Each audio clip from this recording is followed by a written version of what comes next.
Hello viewers, welcome to bio Vidyarthi YouTube channel. आज का हमारा टॉपिक है कवक की संरचना यानी कि फंजाई। जो हमारे फंजाई होते हैं या फंगी होते हैं, उनकी संरचना कैसी होती है। हम फंजाई के बारे में फर्स्ट वीडियो यानी कि फर्स्ट पार्ट में कंप्लीट कर चुके हैं, जिसमें हमने हैबिटेट और न्यूट्रिशन कवर कर चुके हैं। आज हम देखते हैं कवक की संरचना। तो कवक की संरचना के लिए देखते हैं कि कवकों का शरीर यूनिसेलुलर होता है। अगर मैं बात करूँ यूनिसेलुलर की, तो हमारा जो यूनी का मतलब वन और सेलुलर का मतलब होता है सेल, यानी कि जो एक कोशिका का बना होता है वो हमारा यूनिसेलुलर यानी कि यूनी एक कोशिका कहलाता है। तो देखते हैं कि इनका शरीर यूनिसेलुलर होता है और इनकी संरचना कैसी होती है, धागे जैसी स्ट्रक्चर होती है, जिसे हम हाइफी कहते हैं अब देखते हैं, अगर हमारी बहुत सारी हाइफी होंगी यानी कि ग्रुप ऑफ हाइफी, जब हाइफी का समूह होगा वो हमारा माइसीलियम कहलाता है, जिसकी स्ट्रक्चर नेट लाइक स्ट्रक्चर होती है। अब देखते हैं हाइफी। जब हमारी हाइफी होती है, हमारी टू टाइप की होती हैं। नंबर एक एसेप्टेट हाइफी, नंबर दो सेप्टेट हाइफी। एसेप्टेट हाइफी, जिन हाइफी में सेप्टम अब्सेंट होते हैं एसेप्टेट हाइफी कहलाते हैं। यानी कि हम देखो जिनमें सेप्टम प्रेजेंट होता है उन्हें सेप्टेट हाइफी कहते हैं। जैसे ये देखिए, इन्हें बोलेंगे सेप्टम। जो कट कट लगे हुए हैं ना, इनको बोलेंगे हम सेप्टम। ये चीज़ होती है हमारी सेप्टम। तो जिनमें ये सेप्टम प्रेजेंट रहेंगे उनको बोलेंगे सेप्टेट हाइफी, और जिनमें सेप्टेट अब्सेंट रहेंगे, जिनमें ये सेप्टम नहीं होंगे, उनको बोलेंगे एसेप्टेट हाइफी। अब हम इन दोनों में डिफरेंस समझ आ गया। अब देखते हैं एसेप्टेट यानी कौन सी फैमिली में देखा जाता है, कौन सी क्लास, तो इसका नाम है फाइकोमाइसिटीज। और अगर हम सेप्टेट देखें यानी जिसमें सेप्टम प्रेजेंट रहते हैं, वो कौन कौन से होते हैं, तो एस्कोमाइसिटीज और दूसरा है बेसिडियोमाइसिटीज। अब नेक्स्ट देखते हैं टाइप ऑफ माइसीलियम स्ट्रक्चर, यानी माइसीलियम स्ट्रक्चर कितने टाइप की होती है, वो होती है 5 टाइप की। नंबर एक प्लेक्टेन कायमा, नंबर दो राइजोमोर्फ, नंबर तीन होगा हमारा स्क्लेरोसियम। और हमारा पैक्टिक कायमा 2 प्रकार के होते हैं, प्रोनसिन कायमा और पेरेन कायमा। अब देखते हैं पैक्टेन कायमा। पैक्टेन कायमा क्या होते हैं, इनमें हाइफी आपस में लिपटकर पैड लाइक मोटी भित्ति वाला टिश्यू यानी उत्तक बना लेती है, जो हमारा प्लेक्टेन कायमा कहलाती है।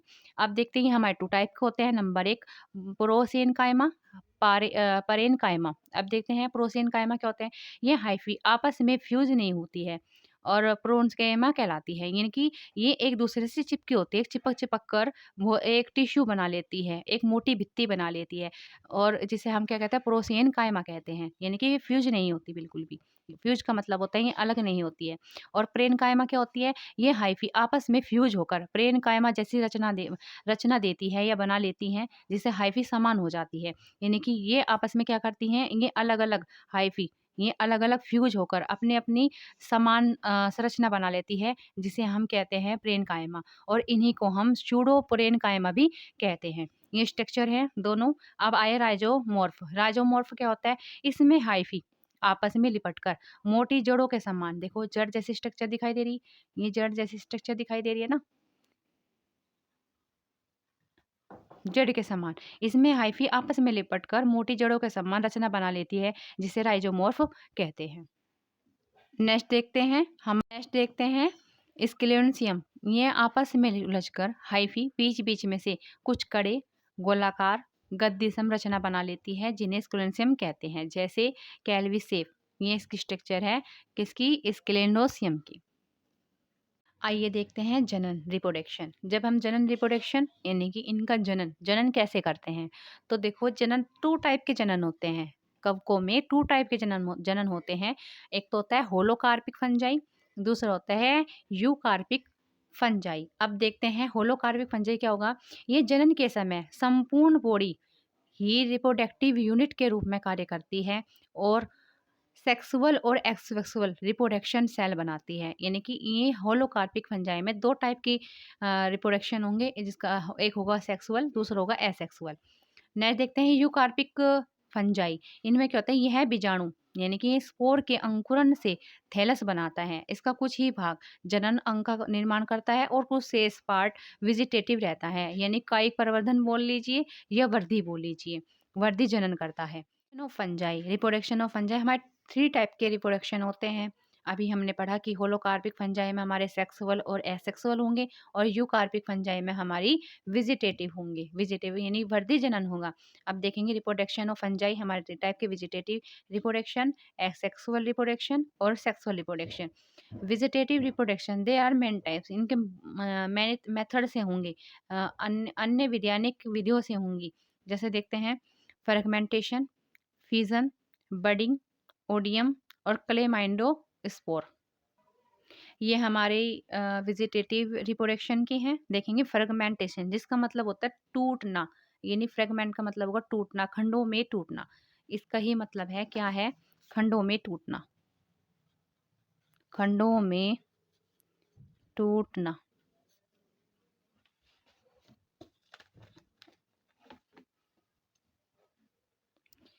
यह दो या दो से अधिक भागों में टूटने पर एक नए कवक का जन्म देता है। जैसे ये दिख रहे हो, ये हाइफी है। जब ये टूटेगा तो जितना ही टूट रहा है पार्ट, ये अलग हाइफी का निर्माण कर लेगा। फ्यूजन, फ्यूजन का मतलब अलग होना। कैसे, ये जनन प्राय एक कोशिका कवकों से मिलता है। यह अनुपस्थित भित्ति के दो टू डॉटर सेल्स बनाती है, यानी कि हमारी ये ईस्ट है और ये डिवाइडेड होकर दो समूह में बट जाएंगी, दो डॉटर सेल्स में बट जाएंगी, जैसे ईस्ट। नेक्स्ट है बडिंग। बडिंग का मतलब होता है बड का निर्माण होना। देखेंगे यह जनन कोशिकाओं में स्मॉल बड के रूप में फॉर्म में उत्पन्न होते हैं, जो अलग होकर नए कवकों को जन्म देते हैं, जैसे ईस्ट। जैसे ये ईस्ट हो गए, ये हो गई मदर सेल, लेकिन इसी का पार्ट एक नए बड का निर्माण हुआ और फिर नए बड़े का निर्माण होकर ये पूरा ईस्ट का निर्माण हो गया, यानी कि नेक्स्ट ईस्ट का निर्माण हो गया। इसके बाद देखेंगे ओडियम। यह है यूनिसेलुलर, यानी कि एक कोशिका होती है जो अंकुरन के बाद नया सूत्र बना लेती है। ओडिया यानी कि क्या अंगी हाइफी होती हैं और ये छोटे छोटे टुकड़ों में टूटकर नए सूत्र बना लेती है, नई हाइफी बना लेती है। नेक्स्ट देखेंगे क्लेमाइंडोस्पोर। क्लेमाइंडोस्पोर ये मोटी भित्ति वाले काले बीजाणु होते हैं जो अंकुरन के बाद नए कवक सूत्र को जन्म देते हैं। इसका मतलब क्या हुआ कि जो हमारे क्लेमाइडोमोनास होते हैं, इसमें जो हाइफी होते हैं, इसका अग्रभाग यानी भोज्य पदार्थों के इकट्ठा होने से फूल जाता है। यानी कि जो ये काले काले से होते हैं, ये क्या होता है, भोज्य पदार्थ के कारण फूल जाता है और प्रत्येक खंड एक नए पौधे को जन्म देता है। इसका हर एक पार्ट, हर एक खंड यानी क्या करेगा, एक नए पौधे को जन्म देगा, जो कोलेमाइडोस्पोर कहलाता है। अब हमने देखेंगे, हमने वेजिटेटिव रिप्रोडक्शन में 5 चीजें क्लियर की है। Number 1 fragment, number 2 fusion, number 3 budding, number 4 oidium, number 5 chlamydospore. अब देखेंगे next asexual reproduction. Asexual reproduction हमारे 3 मेथड से होंगे। Number 1 by zoospore, number 2 by aplanospore, number 3 by conidia. अब देखते हैं बायजूस्पोर यानी कि चल बीजाणु का निर्माण। चल बीजाणु किसे बोलेंगे, चल बीजाणु जिसमें मोटाइल यानी कि जिसमें ये मोटाइल, ये वाली चीज, ये लेयर प्रेजेंट रहती हैं, जिनमें मोटाइल प्रेजेंट रहते हैं, उनको बोलेंगे चल बीजाणु। और एप्लोनोस्पोर जिनमें नॉन मोटाइल होंगे, यानी कि जिनमें फ्लैगेला प्रेजेंट नहीं होंगे, उनको बोलेंगे हम नॉन मोटाइल।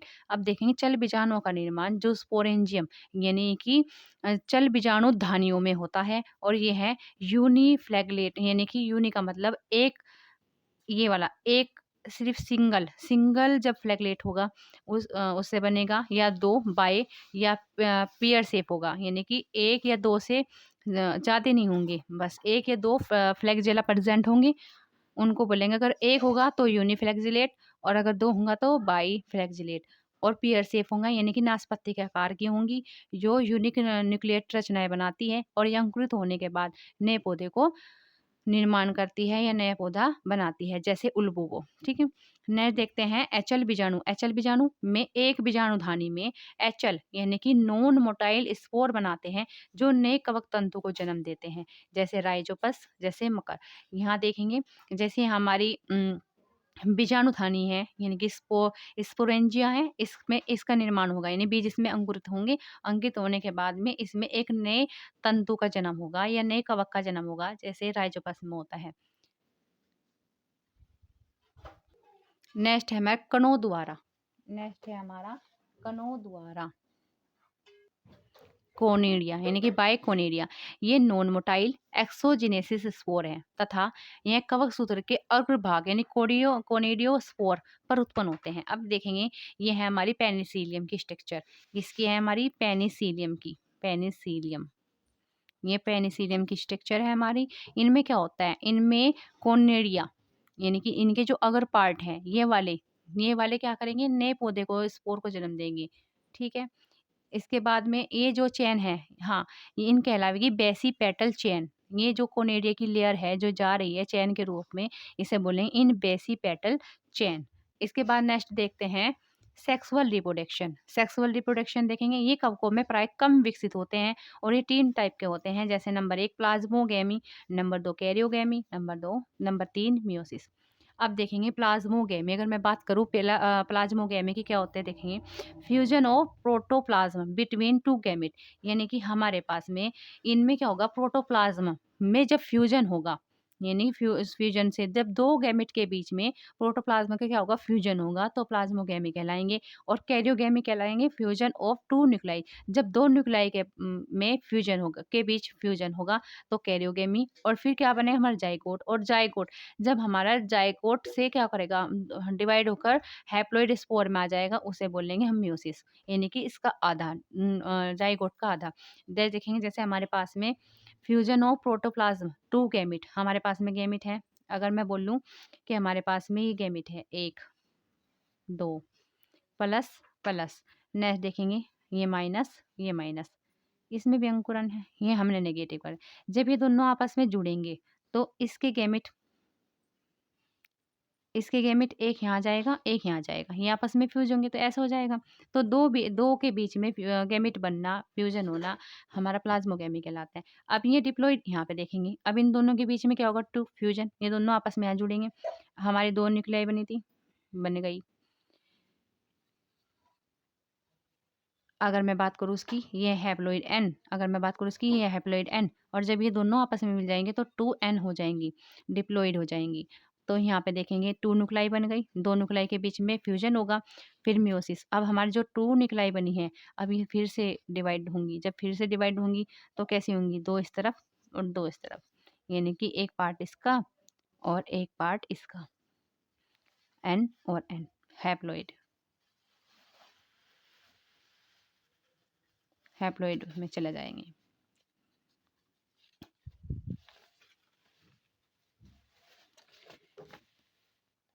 अब देखेंगे हमारे कवकों में सेक्सुअल रिप्रोडक्शन 5 प्रकार का होता है। 5 प्रकार का, number 1 planogametic copulation, number 2 gametangial contact, number 3 gametangial copulation, number 4 spermatization, number 5 somatogamy. अब देखेंगे नंबर 1 यानी चल युग्म की संयुग्मन, यानी कि जब fusion of the planogamete, motile, motile का मतलब चल, मोटाइल का मतलब होगा चल, और नॉन मोटाइल का मतलब होगा एचल। अब देखेंगे फ्यूजन ऑफ द प्लेनोगैमिट, और कैसे होंगे, मोटाइल होंगे। और फ्यूजन करने वाले गैमिट क्या कहलाएंगे, आइसोगैमिट कहलाएंगे, एनाइसोगैमिट कहलाएंगे, और हेट्रो आइसोगैमस कहलाएंगे। ठीक है। इसके बाद देर आर द 3 टाइप्स। अभी मैंने बताया कि 3 टाइप के बनेंगे। नंबर 1 आइसोगैमिस बनेंगे, नंबर 2 एनाइसोगैमस, नंबर 3 ऊगैमस, यह बोलते हैं हेट्रोगैमस।